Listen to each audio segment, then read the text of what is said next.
जो हुआ है वो कानून के दायरे में हुआ है। आरोपी के घर में क्या बुलडोजर चला देने से अपराध रुकेगा क्या? जो अवैध चीजें उस व्यक्ति के साथ जुड़ी हुई थी उस पर कार्रवाई की गई है।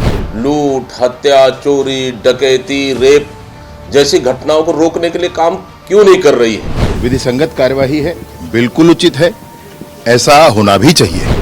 अपराधी बेलगाम घूम रहे हैं, किसी के घर तोड़ देने से अपराध नहीं रुक सकता।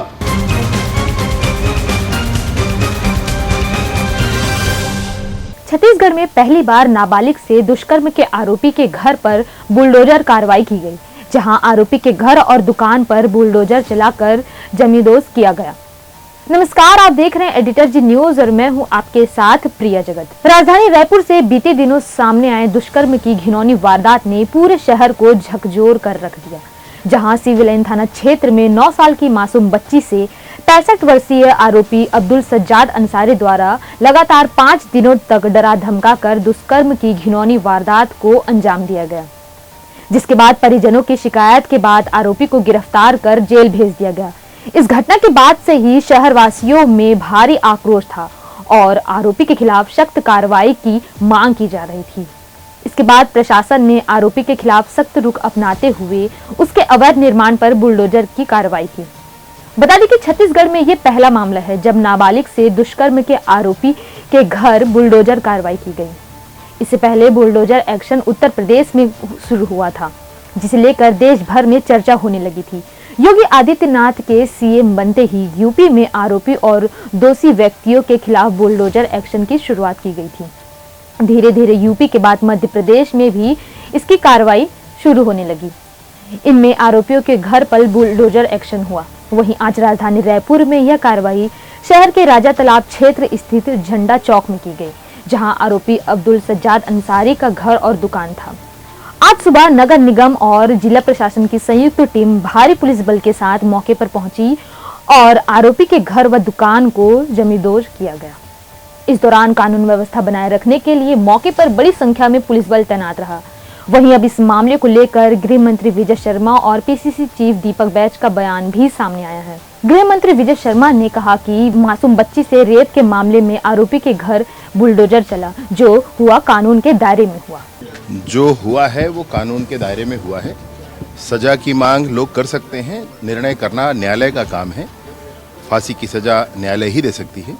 बहरहाल जो अवैध चीजें उस व्यक्ति के साथ जुड़ी हुई थी उस पर कार्रवाई की गई है। विधि संगत कार्यवाही है, बिल्कुल उचित है, ऐसा होना भी चाहिए। हाँ, निसंदेह मतलब ये है कि अवैधानिक जो भी चीजें उनके साथ जुड़ी हुई हैं उन सब की चिंता फिर कर ही लेनी चाहिए एक साथ, और किया भी गया है और ठीक भी है, ये ऐसा होना भी चाहिए। वहीं इस मामले पर पीसीसी चीफ दीपक बैज का भी बयान सामने आया है, जिसमें उन्होंने सवाल उठाते हुए कहा कि किसी भी अपराधी के घर पर बुलडोजर चलाने से अपराध रुकेगा क्या? देखिए, किसी भी आरोपी के घर में क्या बुलडोजर चला देने से अपराध रुकेगा क्या?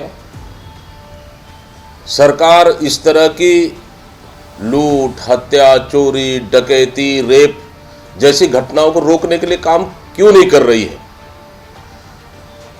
मुस्तैद क्यों नहीं है सरकार? घटना घट जाता है और उसके बाद किसी घर तोड़ दो, किसी मकान तोड़ दो, किसी की दुकान तोड़ दो।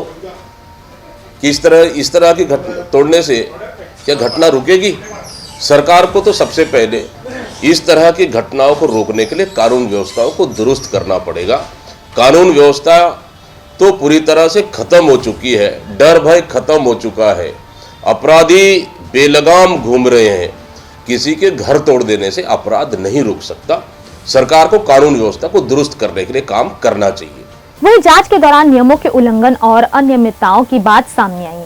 आरोपी द्वारा किए गए निर्माण की जांच की गई थी, जिसमें पाया गया कि उसने नियमों को ताक में रखकर अवैध निर्माण किया था।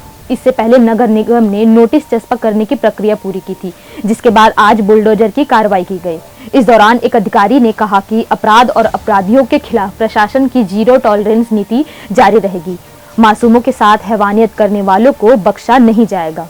तो फिलहाल इस वीडियो पर बस इतना ही। ऐसी ही देश दुनिया की खबरों को देखने के लिए देखते रहिए एडिटर जी न्यूज और अगर आपको हमारा ये वीडियो अच्छा लगे तो इसे लाइक, शेयर और सब्सक्राइब करना ना भूलें। नमस्कार।